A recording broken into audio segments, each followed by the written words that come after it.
안녕하세요. 성산 개미TV입니다. 자, 1월 26일 시장이 마감되었습니다. 코스피 시장 0.41% 정도 밀렸고, 코닥 시장도 자, 이렇게 하락으로 마감했습니다. 사실 장 초반, 중후반까지만 해도 그렇게 나쁘지 않은 상황이었던 것 같은데, 이장 중후반 밀리면서 역시 시장들이 꽤 밀렸고, 외국인들의 매도세가 거의 멈춰지지 않고 있죠. 어떻게 외국인들 매도세가 좀 멈춰져야 되는데, 코스닥 시장은 그나마 외국인 기관, 특히 기관은 근간에 그래도 굉장히 방어를 해주고 있는데, 외국인들의 이 꾸준한 이 매도세가 코스피에서 이어지고 있어서 굉장히 크게 밀렸고, 오늘은 개인들의 좀 강한 매도세에 있어서 코스닥 시장이 밀렸습니다. 지금 시장이 이렇게 크게 흔들리는 건 역시나 러시아 우크라이나에 관련한 이런 어떤 이 전쟁에 대한 리스크, 좀 외부적 리스크가 있고, 또한 FOMC 회의 결과록에 좀 어떤 좀 이 결과에 따른 변동성이죠. 결국은 FOMC에 쏠린 눈이 꽤 있습니다. 대차대조표 축소 일정 촉과 이게 뭔 얘기냐면, 기존에 이제 이 코로나 이게 사태가 터지면서 굉장히 많은 돈이 시장에 유동성이 풍부한 자금이 풀렸죠. 이런 풀리면서 이러한 자금들을 이 연준에서 꾸준히 이 국채 그리고 주택 저당 증권들을 계속 사들여 왔는데, 이렇게 코로나 3월 이후에 2배 이상 불어난 9조 달러 수준에 육박하는 이런 돈들이 풀려 있습니다. 따라서 이렇게 누적해온 이 연준이 보유 자산을 어떻게 처리를 해야 될지 정해야 한다는 거죠. 이러한 대한 결과가 지금 바로 나오지 않고 두세 번 정도의 더 회의가 필요하다고 하고 있고, 역시나 이런 거에 대한 처리 문제, 대차대조표 축소에 관련한 어떤 불안감, 이런 게 시장에 고스란히 좀 반영이 되고 있습니다. 또한 이 외인 투자자들이 가장 많이 이제 이 돈을 빼낸 국가가 바로 한국과 대만이죠. 그만큼 외국인들이 반도체 관련해서라도 한국과 이 대만에 가장 많은 투자를 해두었는데, 역시나 저런 아까 금방 말씀드린 여러 가지 리스크로 인해서 거꾸로 돈을 가장 많이 빼내는 나라도 한국과 대만입니다. 자, 외국인 투자자들이 FOMC를 앞두고 역시 아시아 증시에서 돈을 빼냈는데, 결국 한국과 대만이 최대 피해를 보고 있죠. 금방 말씀드린 대로 외국인이 가장 많은 매도 물량을 내놓고 있고, 그러다 보니까 우리나라 증시가 특히 외국인들의 굉장히 취약한 이런 부분이 되고 있습니다.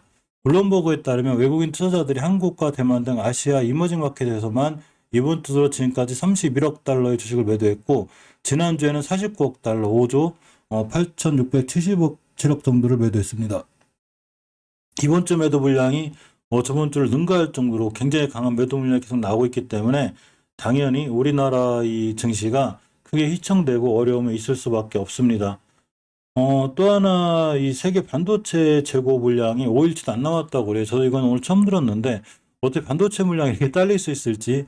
예전부터 반도체가 부족해서 지금 많은 나라들이 투자한 걸로 알고 있는데, 역시나 세계 반도체 재고가 5일치도 안 된다고 합니다. 그래서 여러 가지 좀 우려감이 좀 나오고 있는데, 전 세계적으로 반도체 공급난이 심화되면서 각 기업의 반도체 칩 재고량이 2년 만에 8분의 1 수준, 거의 갖고 있지 않다는 얘기죠.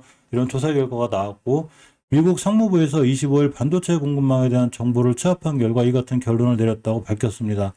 이번 발표부가 상무부가 지난해 11월 삼성전자, SK하이닉스를 비롯한 전 세계 150 반도체 제조 및 수요 기호로부터 재고와 판매 정보 등을 담은 자료를 제출받아 분석해 보니까, 역시나 재고가 5일치도 남지 않은 재고 보유량이 기존의 8분의 1밖에 되지 않는 이런 상황까지 돼 있어서, 여러 가지 반도체에 관련한 이 이슈들, 그리고 러시아와 이 미국, 나토에 관련한 이 분쟁들, 이런 삼중고에 겪고 있는 게 지금 세계적인 증시이자 우리나라 증시에 악영향을 미치고 있습니다.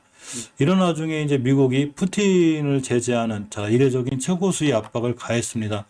사실 전쟁이 현실화될 것 같지는 않지만, 많은 전문가들은 전쟁이 현실화됐을 때 거의 3차 대전 수준의 이 세계적인 위기감이 올 수 있기 때문에, 전체적으로 보면 일어나지 않는다고 보는 시각도 많지만, 굉장히 아슬아슬한 이 지금 세계 상황이고, 이 사실 이 러시아 우크라이나 전쟁은 세계적인 증시, 특히 우리나라 같은 증시에서도 굉장히 강한 이 악영향을 미칠 수 있죠. 자, 이런 와중에 중국과 러시아가, 우리 미국 쪽 이런 나토군 연합과 발맞춰서 역시나 미국, 중국도 이렇게 서로 뭉치고 있습니다.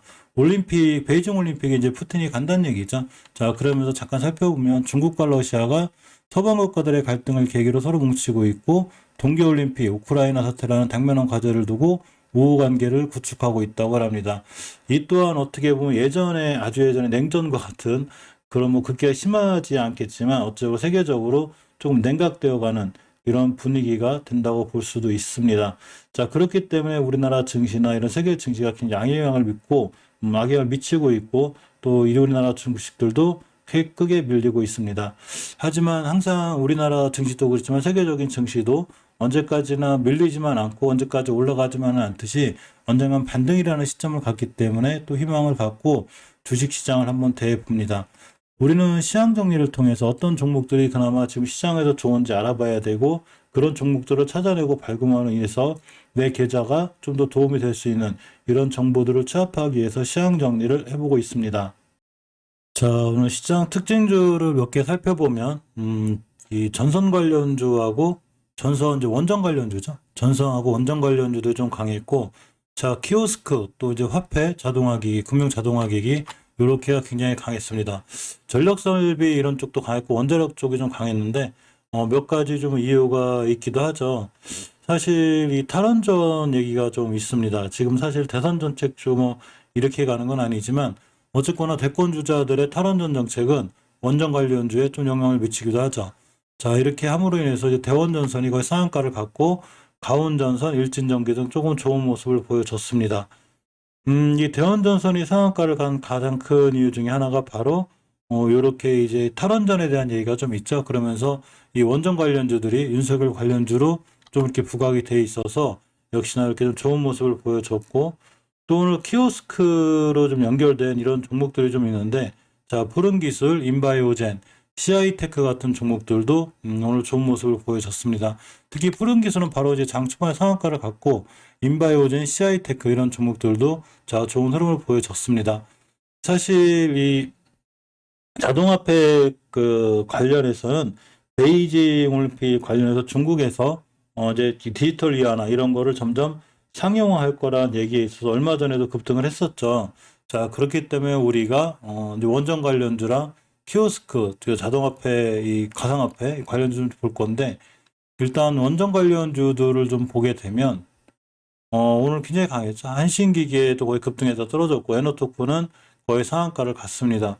자, 대원전선도 상한가를 갔는데 일단 상한가를 간 대원전선의 차트를 보면 월봉 바닥에서 일단 출발하는 분위기죠. 이 친구 뛰게 되면 이전 변곡점 가격인 한 2,300원대까지는 가지 않을까 싶고, 자, 일봉에서 이제 상한가를 갔기 때문에 내일 급등하거나 그럴 수는 있지만 바로 급등해서 쫓아가 사는 것보다는 이렇게 좀 변곡점 자리들이 있어요. 이렇게 가격대로 보면 한 1,700원대 이렇게가 되면 1,700원 이렇게까지 밀렸다 돌아 나갈 때 뭐 이렇게 매수해 주는 게 좋고 너무 쫓아가 사지 않는 게 중요해 보입니다.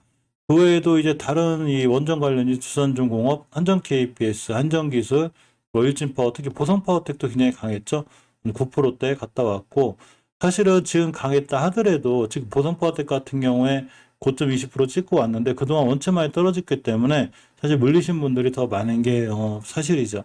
자, 20개월선 기준으로 보성파워텍 같은 경우에 돌아서 나가고 있고 주봉에서 아직 중기적인 추세 못 돌려놨지만 내일이고 내일 모레 이틀 사이 올려만 놓으면 시장 상황만 좋아지면 한두 번 또 급등하지 않을까 싶어요. 지금 사실은 상황이 이렇게 나쁘진 않은데 월봉에서의 위치가 좀 애매한 위치에 있습니다. 그래서 20개월선까지 밀릴 수 있는 이런 상황만 아니고 주봉에서 5주선 특히 중기적으로 추세를 유지해주는 5주선 돌파 안착 같은 걸 해줄 때가 제일 좋아 보이고 두산중공업, 한전 KPS, 한전사업이 전부 다 조금씩 좋은 모습 보여줬는데 전체적으로 보면은 이런 테마주가 얼마나 큰 영향을 미칠지 몰라도 SMR 소형 원자로는 어차피 꾸준히 우리가 관심 가져야 됩니다. 지금 무너지는 거는 시장의 이제 급락 속에서 무너지는 거고 특히 한전기술이나 이제 이런 친구들처럼 월봉에서 이제 높은 거는 사실 들어가기 좀 부담이 있는데 보성파워텍이라든가 한전 KPS 같이 월봉에서 좀 낮은 종목에 있는 종목들은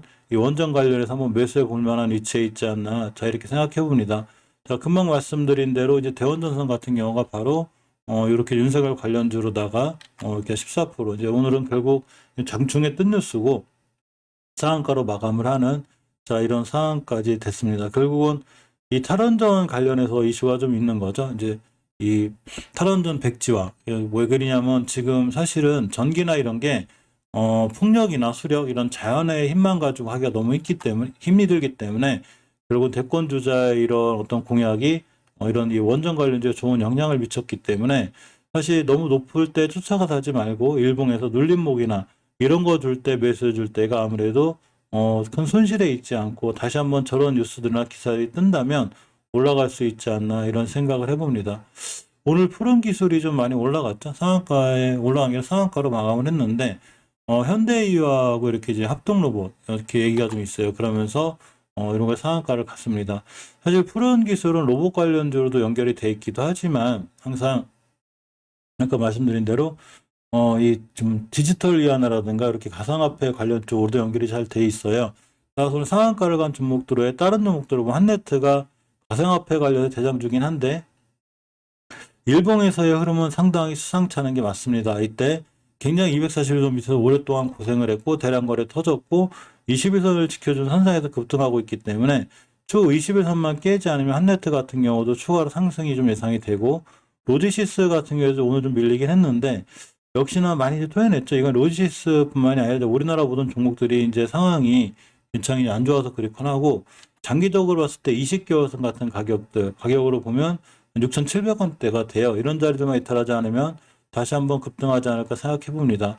KCT나 이런 종목들도 장기적으로 추세를 보이제 턴을 해놓은 상태인데 자 주봉에서 20주선 이탈하지 않는 선상에서 목요일 금요일 한번 지켜볼 만하고 이 압도적인 대량 거래가 들어왔죠. 이렇게 이제 조용하던 종목이 이 로지시스라든가 이런 KCT, KCS 전부 다 이런 이 자동화기기 이런 관련주들이 크게 급등했었기 때문에 물론 지금 시장 상황 때문에 많이 밀려 있어도 한두 번 또 한 번 이렇게 급등할 만한 위치에 있지 않나 생각해 보고 한국전자금융, 파버나인 전부 다 이렇게 KCS, KCT 전부 다 이 자동화기기 관련주기 때문에 꾸준히 관심 있게 좀 지켜볼 필요가 있지 않나 좀 이런 생각을 해봅니다. 원전 관련주라든가 이렇게 이 키오스크 관련주, 자동화기 관련주는 약간은 좀 선별적으로 이렇게 대응해서 보시는 게 중요하고 너무 고점에 쫓아가 산다거나 이렇게 하지 말고 눌림목 졌을 때 저런 이슈가 있는 종목들을 좀 매수해 놓으면 다시 한번 이슈가 떴을 때 잘 올라갈 그런 상황이 되기도 하죠. 하나 일단 개별 종목을 좀 살펴보면 오늘 PHC가 크게 급등했습니다.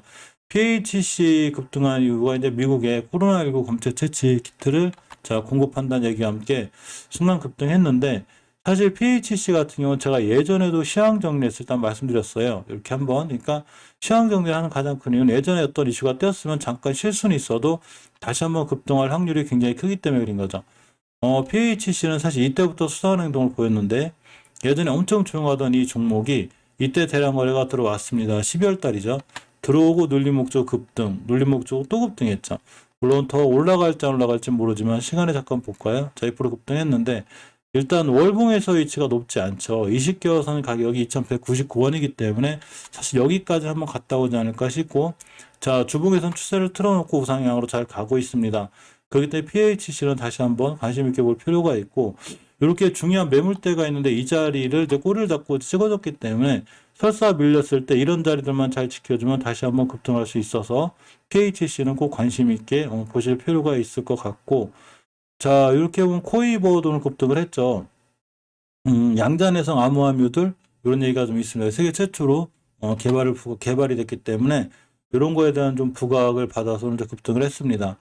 자 코이버는 며칠 전부터 이제 이런 행동을 계속하고 있는데 자, 월봉에서 낮은 가격이죠. 낮은 데서 올라갔기 때문에 이제 목표가인 20개선을 터치했습니다. 이 자리가 가장 강력한 저항선이죠.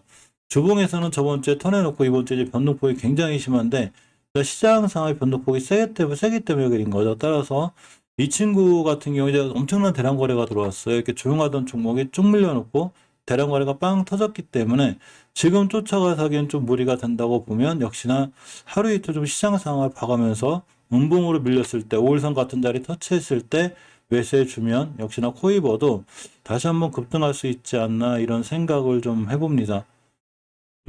이셉지스도 오늘 좀 좋았죠. 자, 이셉지스가 보면 굉장히 상당히 대바닥을 찍은 종목이 엄청나게 떨어졌는데 예전에 스푸트니크비 관련해서 많이 올랐다가 많이 토해낸 부분인데 자, 러시아 제약사의 희귀질환 치료제인 파바갈 기술 이전했다고 합니다. 이런 기술 이전 체결 소식으로다가 오늘 굉장히 잘 올라갔는데 월봉에서 보면 아주 대바닥권까지 떨어진 거죠. 물론 우리나라 제약바이오주가 다 이제 거의 이렇게까지 많이 떨어져 있고, 중요하게 지켜줘야 될 변곡점 근처를 찍고 다행히 돌아섰습니다. 주봉에서 보면 추세턴을 못 해놨어요. 아직도 추세는 우하향이 맞아요. 5주선 돌파 안착을 해야 추세가 우상향이 꺾이는데, 아직 턴은 못 해놨지만, 일단 조금 의미 있는 대량 거래는 들어와 있습니다. 이 앞에 있는 모든 거래량을 다 압도적으로 돌파하는 대량 거래가 들어와 있기 때문에 지금부터는 조금 관심권에 두셔도 되고, 이전 저점, 즉 6,400원대를 기준으로 대응하면 한두 번 더 급등할 수 있는 이런 상황이 되죠. 물론 시장 상황을 잘 봐야 돼요. 시장이 안 좋으면 아무리 좋은 호재도 잘 먹히지 않기 때문에 시장 상황을 보면서 좀 대응하는 게 좋고, 전체적으로 월봉에서 봤을 때 너무 많이 떨어졌죠. 지금 이렇게 급등했다고 이제 급락한 거라 한두 번 20개월 선까지 급등할 수 있지 않을까 이런 생각을 좀 가져봅니다. 미스터 블루라는 종목이 있어요. 이 종목이 이제 이 돈 버는 게임을 이제 세계 시장에 진출을 했습니다. 자회사인 블루포션 게임즈가 이메이드와 P&E 사업을 위한 업무 협약을 또 체결했다는 소식이 좋은 주가에 영향을 미쳤습니다. 미스터 블루 같은 경우에도 이제 월봉의 차트가 꽤 중요한데, 사실 아주 낮진 않지만 이전 저점들을 잘 지켜주는 상황이고, 주봉에서 보게 되면 아직 추세턴은 못 해놨지만 이렇게 박스권 하단에 있다가 이제 올라간 상황이죠.